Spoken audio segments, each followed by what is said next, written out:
ఓకేనా?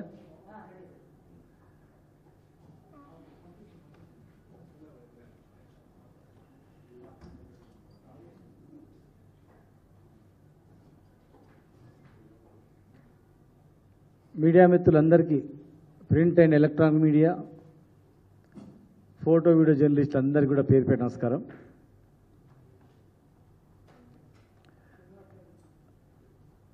పది నెలల తర్వాత పాలమూరు రంగారెడ్డి జిల్లా ప్రాజెక్టు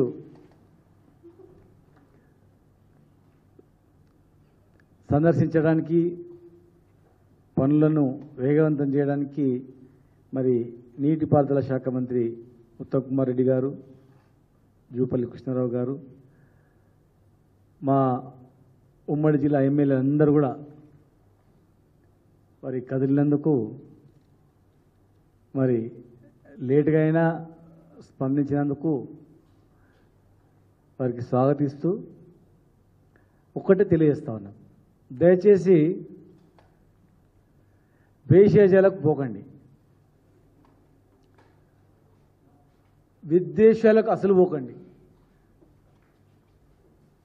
మా మీద ఉన్నటువంటి కోపంతో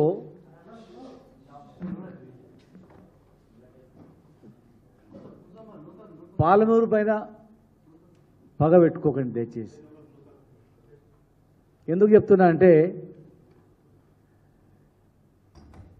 ఏదుల కానీ, నార్లాపూర్ కానీ, వట్టెం కానీ, ఉదండపూర్ కానీ, కరివెన కానీ, ఇవన్నీ రిజర్వాయర్లు పాలమూరు రంగారెడ్డి జిల్లా ప్రాజెక్టు 90%.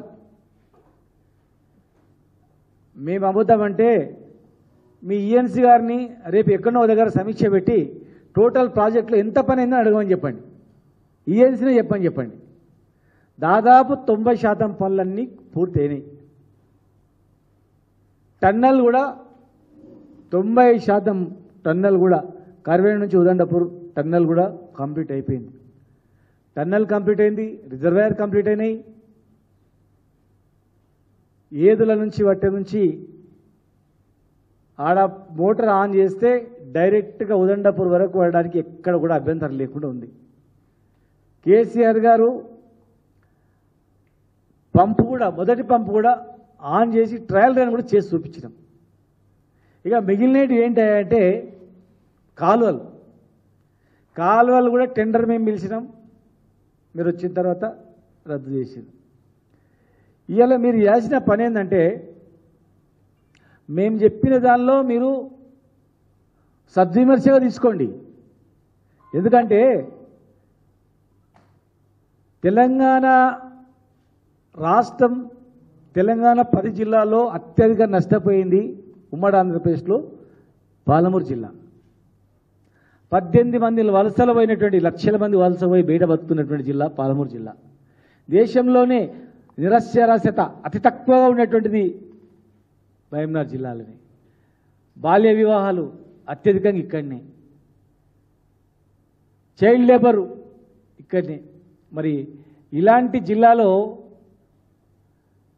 నాన్స్తూ ఏళ్ల తరబడి ఉన్నటువంటి పెండింగ్ ప్రాజెక్టులని రన్నింగ్ ప్రాజెక్టుగా చేసి భీమా కావచ్చు, నెట్టెంపాడు కావచ్చు, కల్వకుర్తి కావచ్చు, కోయిల్ సాగర్ దాదాపు లక్షల ఎకరాల సాగును పెంచి ఎండిపోయిన కంకులతో పిండి సంచులు దొరకక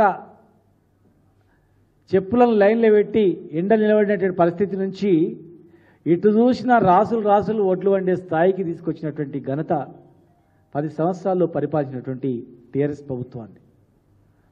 పెండింగ్ ప్రాజెక్టులను రన్నింగ్ ప్రాజెక్టులా చేసి ఆ జిల్లాను లక్షల ఎకరాలు పండించి సస్యశ్యామలు చేసినాం.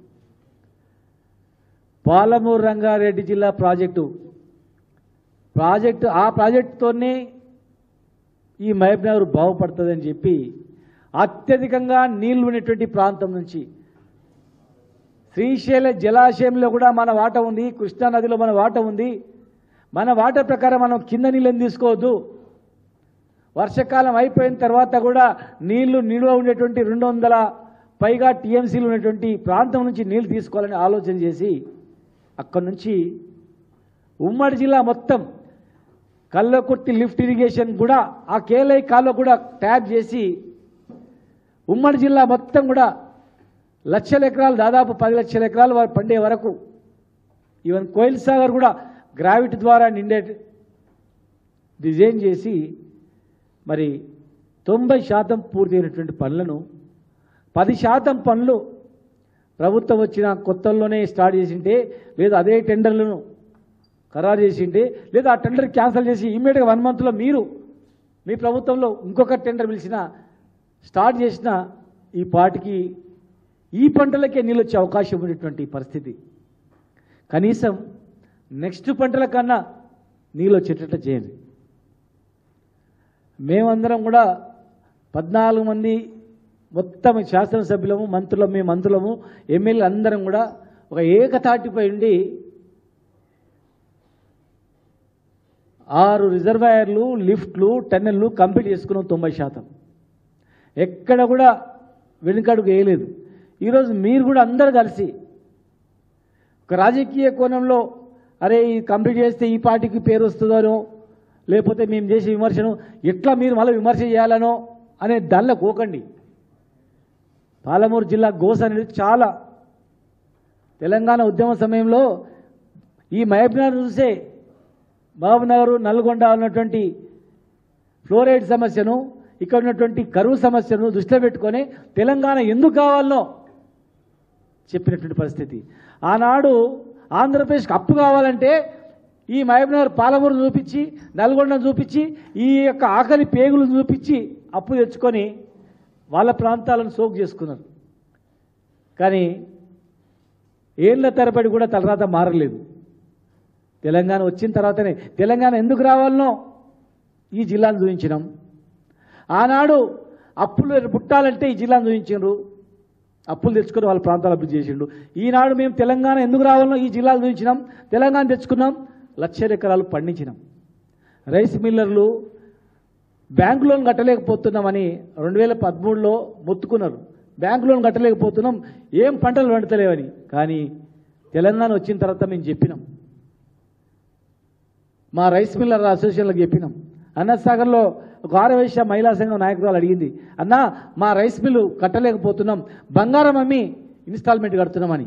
ఒక పూజలో కలిసినప్పుడు అడిగితే, అమ్మ తెలంగాణ వచ్చింది చూడండి, రైస్ మిల్లు సరిపోవు, ఇంకా సరిపోవు, ఇంకా ఎన్నో రైస్ మిల్లు పుట్టుకొస్తాయి అని చెప్పినాం. మరి అది అన్నట్లనే చేస్తామని ఆమె కూడా చెప్పింది ఒక మీటింగ్లో కలిసి. మరి ఈరోజు ఎక్కడ రైస్ మిల్లో చూసినా ఎక్కడ గోడౌన్లో చూసినా రాసులు ఒట్లు ఎట్లా ఉన్నాయి. తెలంగాణ రాకముందు ఎందుకు ఎండిపోయినాయి, ఈ 10 సంవత్సరాల్లో పంటలు ఎందుకు వండినాయి, ఈ 10 సంవత్సరాల్లో రైతుల పరిస్థితి ఏముంది. మన పల్లెలు బతికేదే రైతుల నుంచి. రైతు ఊర్లో నుంచి మహబూబ్నగర్ నుంచి 50 ఎకరాలు ఉన్న రైతు ఊర్లో వదిలిపెట్టి భార్య పిల్లలను సంకలేసుకొని ఒక రాజేలాగా బతికినటువంటి రైతే ఇక్కడొచ్చి కూలీ పని చేసుకుంటూ బతికిన పరిస్థితి 2014 వరకు 13 వరకు ఉండే. కానీ ఈ 10 సంవత్సరాల్లో మళ్ళీ అదే రైతు ఊరుకోయి మహారాజులాగా బతికిండా లేదా? రైతులారా, రైతు సోదరులారా, ఒక్కసారి ఆలోచన చేయండి. మేము ఏదైనా మాట్లాడితే మా మీద కోపంతో మేము మాట్లాడితే ప్రెస్ మీట్ పెట్టంగానే మమ్మల్ని తిట్టడమో, ప్రెస్ మీట్ పెట్టంగానే సూచనలు ఇస్తే దానికి తిప్పికొట్టడమో తప్ప మేము చెప్పిన దానిలో ఆవేదనలో అర్థం ఉందా లేదా, వీళ్ళ అనుభవంలో మిగిలిపోయినవి ఏమున్నాయి, వీళ్ళ సలహాలు తీసుకుందాం అనేటువంటి ఆలోచన లేదు. కొంతమందికి మాత్రమే ఉంది. జూపల్లి కృష్ణరావు గారికి మొన్నటి వరకు మా పార్టీలోనే ఉండే, ఎలక్షన్ల ముందే ఆ పార్టీలో పోయిండు. మరి వారికి మొత్తం తెలుసు ఈ ప్రభుత్వం సాగునీరు గురించి, తాగునీరు గురించి, పేదరికం గురించి, జిల్లా గురించి, జిల్లా బాగోగుల గురించి చేసిందా లేదా గుండెమే చేసుకొని చెప్పండి. కొల్లాపూర్లో ఉన్నటువంటి ప్రతి అభివృద్ధిలో తెలంగాణ ప్రభుత్వాన్ని భాగస్వామ్యం ఉందా లేదా చెప్పండి. వేరే వాళ్ళు ఏదైనా మాట్లాడితే మాట్లాడొచ్చు కాక. ఇవాళ మేము ఒకటే మేము మాట్లాడుతూ ఉన్నాం, ఈ పాటికి నీళ్ళు వచ్చి పంటలు పడే పరిస్థితి ఉన్నా టెండర్లు క్యాన్సిల్ చేసి ఇమ్మీడియట్గా టెండర్లు పిలవాలనేటువంటి ఆలోచన రాలేదు. ఆలస్యంగానైనా సందర్శనకు వస్తున్నారు. మా సూచనలు కూడా మీరు వినండి, ఈ రాజకీయాలు పక్కకు పెట్టి వినండి. టెండర్ బిడ్డు రెడీగా ఉంది. క్యాన్సిల్ చేసినటువంటి టెండర్ను ఇమ్మీడియట్గా ఒకవేళ ఆ టెండర్ తీసుకున్న వాళ్ళపైన మీకు అనుమానం ఉన్నా, ఆ టెండర్లలో పాలమూరు రంగారెడ్డి జిల్లా ప్రాజెక్టులో పొంగులేటి శ్రీనివాసరెడ్డి గారి కంపెనీ కూడా ఉంది. ఉదండాపూర్లో కూడా వారి కంపెనీ, నార్లాపూర్ దగ్గర రిజర్వాయర్లో కూడా వారి కంపెనీ, వాళ్ళే చేసిర్రు. వారు కూడా మొన్నటి వరకు మా పార్టీలో ఉండే. సంవత్సరం క్రితం టీఆర్ఎస్ పార్టీలోనే ఉండి బీఆర్ఎస్ పార్టీలో ఎంపీగా ఉండి మరి వారే అక్కడ వర్కులు చేసిండు. జూపల్లి కృష్ణారావు గారి నియోజకవర్గం నుంచే పనులు స్టార్ట్ అయినాయి. ఆనాడు తాగునీటి పరిస్థితి ఏంది, ఈరోజు జిల్లాలో తాగునీటి పరిస్థితి ఏంది, ఆ రోజు సాగునీరు పరిస్థితి ఏంది, వ్యవసాయం పరిస్థితి ఏంది, తెలంగాణ రాకముందు పరిస్థితి ఏంది. ఇవాళ జిల్లా అభివృద్ధిలో దయచేసి ప్రభుత్వం మీద కోపంతోనో ద్వేషం మీదనో నాయకుల మీద ద్వేషం మీదనో కాలయాపన చేయకుండా మీరు తొందరగా కంప్లీట్ చేసి నీళ్ళు ఇస్తే మీకు కూడా పేరు వస్తుంది. మేము 10-15 సంవత్సరాల నుంచి పెండింగ్లో ఉన్నటువంటి భీమా, నెట్టెంపాడు, కేఎల్ఐ రన్నింగ్ ప్రాజెక్టుగా చేసి పెండింగ్ను రన్నింగ్గా చేసి నీళ్ళు తెచ్చినాం. ఇవాళ జిల్లా ప్రజలు కూడా 15 ఏళ్ళు తెలంగాణ ఉద్యమం చేయనప్పుడల్లా ఒక కాలువ దోగాలి, శంకుస్థాపన చేయాలి తప్ప నీళ్లు రాలేదు. తప్పు డిజైన్లతో ఎక్కడ కూడా కేఎల్ఐలో పట్టుమని 10 టీఎంసీలు నీరు నిల్వ చేసే రిజర్వాయర్ కూడా లేదు అక్కడ, నామమాత్రం డిజైన్లు. అయినా కూడా దాన్ని విజయవంతం చేసి రీడిజైనింగ్ చేసి మరి లక్షల ఎకరాలకు నీళ్ళు ఇచ్చినాం. ఈరోజు పుష్కలంగా దాదాపు 20-30 టీఎంసీల రిజర్వాయర్లు ఉన్నాయి. వర్షం పడ్డప్పుడు మనం డమ్ చేసుకుంటే ఎండాకాలం కూడా నీళ్ళు ఇచ్చేటువంటి అవకాశం ఉన్నటువంటి రిజర్వాయర్లు కట్టుకున్నాం. ల్యాండ్ అక్విజిషన్ కంప్లీట్ అయిపోయింది, పంపులు ఆన్ అయినాయి, కాలువలు కంప్లీట్ చేసుకుంటే మన జిల్లాను సస్యశ్యామలం చేసుకునే వాళ్ళం అవుతాం. పేదరికం పోవాలంటే ఇది ఒక్కటే మార్గం. ఇవాళ రైతులు అల్లాడుతూ ఉన్నారు. రైతులు అయోమయ పరిస్థితిలో ఉన్నారు. రైతు బంధు వస్తుందా రాదా, పెట్టుబడి దొరుకుతుందా దొరకదా, నీళ్ళు వస్తాయా రాదా అనేటువంటిది. కనుక దయచేసి ప్రభుత్వం ఇకనైనా పరిపాలన మీద దృష్టి పెట్టి, వ్యవసాయం మీద దృష్టి పెట్టి, పనుల మీద దృష్టి పెట్టి చిత్తశుద్ధితో మనం అందరం పనిచేస్తే 5 నెలల్లో కనీసం రేపు ఎండాకాలం పంటలకు నీళ్లు ఇవ్వడానికి అవకాశం ఉంటుంది. నాగార్జున సాగర్ కాలువ తెగిపోతే మరమ్మతు చేయడానికి 4 రోజులైంది. ఆయనంత పుణ్యకాలం అయిపోయింది. ఖమ్మంలో 1000 ఎకరాల పంటలు ఎండిపోయినాయి. నిన్న సంబంధించిన మంత్రి గారు కూడా వెళ్ళి కోపమైండు, రే కాలువలు తెగిపోతే కూడా రిపేర్ చేయరా ఏందని చెప్పని. కాలువలు తెగిపోతేనే రిపేర్ చేయడానికి ఆలస్యమైతే లక్షల ఎకరాలు 1000 ఎకరాలు ఎండిపోయింది. మరి ఇక్కడ కాలువల డిజైన్ కూడా మీరు పరిశీలించండి.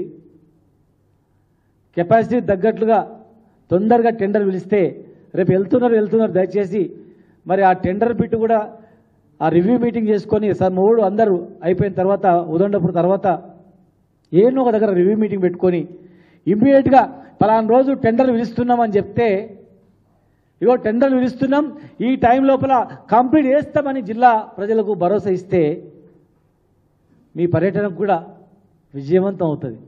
కానీ ఉట్టే చూసిపోతే ఏం చూసిపోనికి ఏం లేడా. అక్కడ ఏదుల దగ్గర నార్లపూర్ దగ్గర పంప్ ఆన్ చేస్తే నీళ్ళు వస్తాయి, ఏదుల దగ్గర ఏదుల నీళ్ళు పడతాయి. వట్టెం దగ్గర పంపులు మునిగిపోయినాయి. మునిగిపోయిన పంపులు ఇప్పటివరకు కూడా ఇంకా సగం నీళ్ళు దిగలే. ఆ గ్రామస్తులు మునిగిపోతాయని చెప్పిరట. ఆ కాల్లోకి ఏదైనా మరమ్మతు చేయండి ఇమీడియట్గా, లేదంటే నీళ్ళు వస్తాయని చెప్పినా కూడా మరి పట్టించుకోలేదంట. మీరు కావాలంటే మేము తప్పుగా మాట్లాడినట్లుంటే ఆ ఒట్టెం దగ్గర మునిగిపోయిన పంపుల దగ్గర ఉన్న గ్రామస్తుల దగ్గరకు మీరు వెళ్ళండి. మీ బృందం వెళ్ళి ఆ గ్రామస్తులను అడగండి. నీళ్ళు వచ్చేటప్పుడు మీరు చూసిండ్రా, నీళ్ళు రాకముందు మీరు పసిగట్టి మరి ఎవరు చెప్పిండ్రు, ఏమైంది, ఎన్ని రోజులైంది మునిగిపోయి, మరి ఎప్పుడు తీస్తారు అడగండి. బాధ్యులపైన యాక్షన్ తీసుకోండి. ఇది పాలమూరు బతుకుదెరువు, ఇది ఆకలి బాధలు బతుకుదెరువు. అది వేరే అంశాల్లో ఏది జరిగినా జరగవచ్చుగాక, ఏం పెద్ద అయ్యేది ఏం లేదు, ఎలాగపోతే రేపైతే. కానీ ఇది ఒక బతుకుదెరువు. ఎంతో ఆశతో ఆకలితో బిక్కుబిక్కుమని చూస్తూ ఉన్నారు. 1000 రూపాయలు నాటేస్తే వచ్చేది, ఇవాళ సగం వేసిండ్రు, సగం వేయలేదు. రేపు ఎండాకాలం ఉంటుందో పండుదో అనే పరిస్థితిలో ఉంది. దేవుని దయ వల్ల మన వర్షాలు పడ్డాయి కనుక బతికి బయటపడ్డాం. కానీ అది అతివృష్టి అనావృష్టి అన్నట్లు ఆ వర్షాల వల్ల పల్లి, పత్తి, రకరకాల పంటలు కూడా దెబ్బతిన్నాయి. సరే, ఏదేమైనా కానీ ఈరోజు మీరు పాలమూరు రంగారెడ్డి జిల్లా ప్రాజెక్టు పైన మీరు వస్తున్నారు. పెండింగ్ ఏం లేదు, అక్కడ కాలువలు మాత్రమే పెండింగ్లు ఉన్నాయి. ఆ పెండింగ్ పనులను వెంటనే టెండర్స్ కాల్ఫర్ చేసి రేపు మీరు లాస్ట్లో ఒక రివ్యూ చేసి ప్రెస్ మీటింగ్ పెట్టుకొని రేపు పర్యటనలో భాగంగా పాలమూరు ప్రజలకు పలానా తేదీ లోపల మేము కంప్లీట్ చేస్తామని భరోసా ఇస్తే మరి ఇరిగేషన్ మంత్రి గారు కానీ, మరి జిల్లా మంత్రి గారు కానీ, జిల్లా ప్రజల నుంచి కూడా అరే మాట ఇచ్చిర్రు, మాట ప్రకారం ఈ 10% పని, మరి 90% పని ఎన్ని రోజులలో అయింది, ఈ 10% పని కాళ్ళలు తోవడమే, జేసీబీలతోనే కాళ్ళు కొట్టుకుంటూ ఓడమే. ఏ ఊరు పొలిమేర నుంచి ఆ ఊరు పొలిమేర వరకు ఆ ఊళ్ళలో పిలిచి కాంట్రాక్టర్లు అప్పచెప్పి ప్రతి ఊర్లో జేసీబీలు అయినాయి, ఇటాచీలు అయినాయి, ట్రాక్టర్లు అయినాయి, టిప్పర్లు అయినాయి, మస్తు అయినాయి. ఒక వార్ఫుట్ బేస్లో వేగవంతం చేస్తే వచ్చే పంటకు నీళ్ళు వేయడానికి అవకాశం ఉంటుంది. కనుక దయచేసి ఎమ్మెల్యేలు కానీ, మంత్రులు కానీ మా మాటలను కూడా మీరు విని మాది విమర్శలు అనుకోకండి, సద్విమర్శగా మీరు తీసుకొని చేస్తే అది చిత్తశుద్ధితో నిజంగా వీళ్ళు కంప్లీట్ చేయడానికి వచ్చేనే భావన కలుగుతుంది. కనుక దీన్ని ఇరిగేషన్ మంత్రి గారు, జిల్లా మంత్రి గారు బాధ్యత తీసుకొని వచ్చే పంటలకు నీళ్ళు ఇచ్చేటట్లు టెండర్స్ కాల్ఫర్ చేసి జిల్లా ప్రజలకు భరోసా ఇవ్వాలని చెప్పని మరి మీ ద్వారా తెలియజేస్తా ఉన్నాను. ఉట్టిగా చూసిపోతే ఏం లాభం లేదు, కొత్త చేసేది కూడా ఏం లేడా, చేసేది కూడా ఏం లేదు. టన్నల్ కూడా అయిపోయింది. ఒక పేపర్లో టన్నల్ పెండింగ్ ఉంది, టన్నల్ పెండింగ్ లేదు, గిన్నింగ్ లేదు. టన్నల్ అయిపోయింది, గిన్నెలు అయిపోయింది, రిజర్వాయర్ అయిపోయింది, ల్యాండ్ అక్విజిషన్ అయిపోయింది, టోటల్ A to Z అయిపోయింది. చిన్న అక్కడక్కడ ఏదైనా చిన్న మిగిలిండొచ్చు, 1-2%. మిగతాది రిజర్వాయర్ కింద కాలువలు మాత్రం మిగిలినాయి. చెక్ డ్యాములు కూడా ఉన్నాయి. చెక్ డ్యాములు కూడా రైతులకు చాలా భరోసాను ఇస్తాయి, వాళ్ళకు చాలా ధైర్యాన్ని ఇస్తుంది. ఒకవేళ ఆ భూగర్భ జలాలు కూడా పైకి వస్తున్నాయి చెక్ డ్యామ్ల ద్వారా. కనుక అత్యధికంగా తెలంగాణ రాష్ట్రంలోనే హైయెస్ట్ చెక్ డ్యామ్లు మహబూబ్నగర్ జిల్లాకు మేము తీసుకొచ్చిన మా హాయంలో. రీసెంట్లీ కూడా ఇంకా దాదాపు 70-80 చెక్ డ్యామ్లు ఉన్నాయి జిల్లాలో, టెండర్స్ అయ్యి ఉన్నాయి.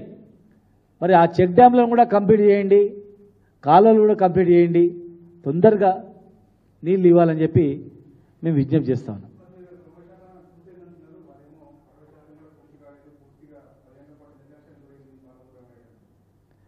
ఒక్కసారి మీరు కూడా రేపు వెళ్తారు కదా వారెబ్బడి, అధికారుల రివ్యూ పెట్టి, ఈఎన్సీ అధికారుల రివ్యూ పెట్టి టోటల్గా పత్రికా ముఖంగానే అధికారులతో చెప్పమని చెప్పండి.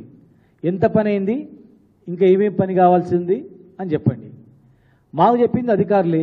మేము రివ్యూ చేసినప్పుడు 12% మిలిగిందని చెప్పినారు మేము రివ్యూ చేసిన నాటికి.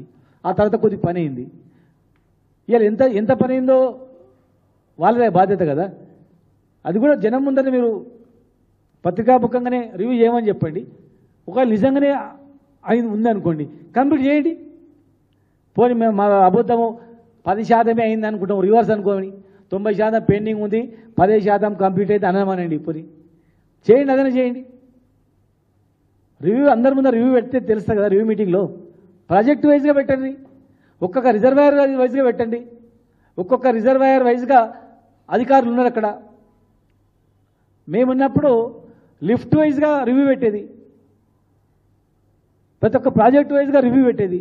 ఓవరాల్గా ఈఎన్సీ ఆఫీస్లో పెట్టుకొని రివ్యూ మీటింగ్ పెట్టుకునేది. అక్కడనే చాలాసార్లు హరీష్ రావు గారు మేము చాలాసార్లు అక్కడనే నిద్రలు పోయినాం. జూపల్లి గారు కూడా ఉన్నారు కదా, అప్పుడు వారికి తెలియదా? వారు కూడా మాతో పాటే ఉన్నారు కదా. మొన్న కాంగ్రెస్లో పోయినంత మాత్రాన మరి అవన్నీ మర్చిపోతారా?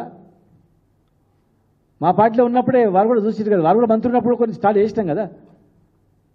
అట్లా అదే చెప్తున్నా కదా, ఉట్టిగా కోపం మీద పెట్టుకొని లేదు గింత శాతం గంత శాతం అని మాట్లాడవద్దు. అది మేము పెండింగ్ ప్రాజెక్టులో రన్నింగ్ ప్రాజెక్టులో చేసి ఎట్లా చేసినామో సరే, మీరు ఏదైనా నండి తొందరగా కంప్లీట్ చేయండి. 6 నెలల్లో కంప్లీట్ చేసి ఇచ్చే అవకాశం ఉంది. ఎట్లా అవుతుంది కాదా అనేది అందరి సమక్షంలో చేయండి, అవుతుంది. అది సాధ్యమైనది ఏం లేదు. మేము పని చేసేటప్పుడు మేమేం ద్వేషించలేదు. ఆనాడు ప్రభుత్వాలు అట్లున్నాయి, అందుకే తెలంగాణ తెచ్చుకున్నామని చెప్పినాం. ఇవాళ మన జిల్లా ఉమ్మడి జిల్లా వ్యక్తి ముఖ్యమంత్రి గారే ఉన్నారు కదా, ఇంకా ఫాస్ట్ చేయొచ్చే అవకాశం ఉంది కదా. మన జిల్లా వ్యక్తి ముఖ్యమంత్రిగా ఉన్నారు, ఇంకా అందరికన్నా ఫాస్ట్ చేసే అవకాశం ఉంది. అనుకుంటే 3 నెలల్లో నీళ్ళు ఇచ్చే అవకాశం ఉంది, 3-4 నెలలనే కంప్లీట్ చేసే అవకాశం ఉంది. అడ్డంకులే లేవు, ల్యాండ్ అక్విజిషన్ అడ్డంకులు లేవు, ఎలాంటి ఇబ్బందులు లేవు. ప్రాజెక్టులు అంతా అయిపోయింది, కాలువలు తప్ప, కాలువలకు సంబంధించినటువంటి తప్ప మిగతా ఏం లేవు. కనుక ఇమ్మీడియట్గా కంప్లీట్ చేయడానికి ఎలాంటి అభ్యంతరాలు కూడా లేవు.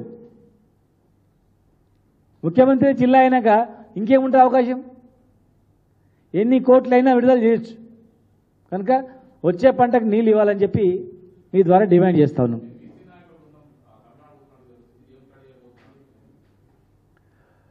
అంటే అక్కడ ఆర్థిక స్థితిగతులు, రాజకీయంగా ఎలా ఎదిగిండ్రు, రిజర్వేషన్స్ ఎట్లా ఉన్నాయి, అన్ని రంగాల్లో వెనుకబడినటువంటి వర్గాల వాళ్ళు ఎక్కువగా తమిళనాడులో అన్ని రంగాల్లో ముందంజలో ఉన్నారు. రిజర్వేషన్లు కూడా 69% రిజర్వేషన్ తమిళనాడులో ఉంది. మరి ఇక్కడ కూడా ఈ ప్రభుత్వం ఎలక్షన్లో వెనుకబడిన వర్గాల వాళ్ళకు ఎన్నో హామీలు ఇచ్చింది, రైతులకు కూడా ఎన్నో హామీలు ఇచ్చింది. ముఖ్యంగా ఓబీసీలకు రిజర్వేషన్ విషయంలో ఇమ్మీడియట్గా రేపు రాబోయే ఎలక్షన్స్లలో, వచ్చే ఎలక్షన్స్లలో 42% రిజర్వేషన్ ఇస్తాం. జనాభా 60% ఉన్నా మేము 42% ఇప్పుడు ఇస్తాం అని మాట ఇచ్చారు. కనుక ఇచ్చిన 42% రేపు అమలు చేస్తారు, 100% అమలు చేస్తామని మొన్న కూడా మాట ఇచ్చారు. కనుక ఇక 42 ఇస్తున్నారు, అలా 69, 50 పైన ఉంది కదా. సరే, ముందు 42 ఎప్పుడు ఇస్తారు? వచ్చే ఎలక్షన్లు ఇస్తున్నారు కదా. మరి ఇచ్చిన తర్వాత అక్కడ ఇంకా ఎక్కువ ఉంది కదా, స్టడీ చేసి వద్దాం, చూద్దాం. మరి ఇచ్చిన హామీ నిలబెట్టుకుంటారు కదా ఎట్లా? ఆఫ్టర్ జనగణన తర్వాతనే ఎలక్షన్ పోతాం, ఖచ్చితంగా 100% ఇస్తామని చెప్పి ప్రభుత్వం కానీ మరి పార్టీ పెద్దలు కానీ చెప్పింది. కనుక మరి 5-6 నెలల్లో ఎట్లా అమలు కాబోతా ఉంది. మార్చి తర్వాత ఇక్కడ 42% రిజర్వేషన్తో మరి అన్నిట్లో వస్తుంది. కనుక ఇంకా ఇంకేమైనా ఉన్నాయా అని చూద్దామని పోతున్నాం, దానిని పరిశీలించడానికి పోతున్నాం.